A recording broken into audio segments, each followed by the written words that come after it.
hair loss while you're on your GLP-1 medication. Hey, it's Maura, nurse practitioner with 5410 Club Compound.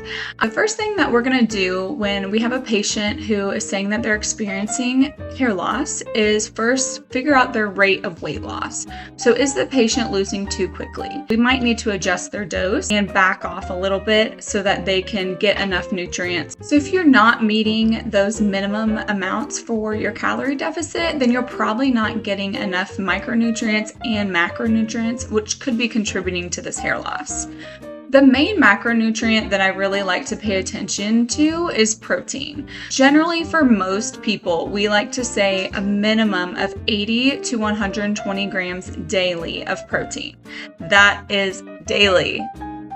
If we checked in on all these things and we're still experiencing hair loss, there's some other things that can contribute to hair loss that are not necessarily related to your GLP-1 medication.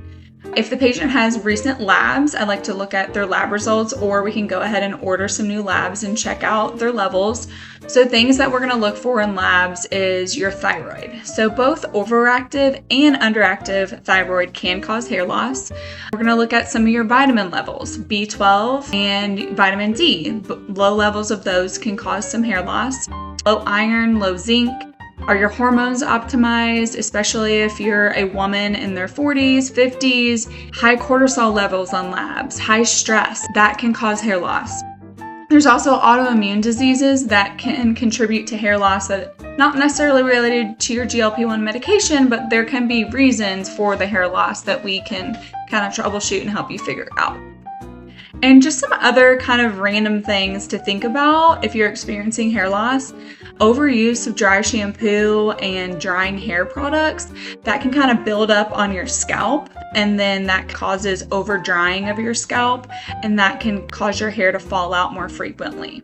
I also like to see if the patient's taking a multivitamin already. Most normal multivitamins will have biotin and zinc in them, both support hair health. Another thing I like to check in about with the patient is their water intake. So are you getting enough water daily? Generally, for most patients, this is anywhere from 80 to 100 ounces a day. If you're not getting enough water, you're going to be dehydrated, your skin can be dry, and your scalp can be dry. So that's going to make your hair loss worse. Thanks for tuning in.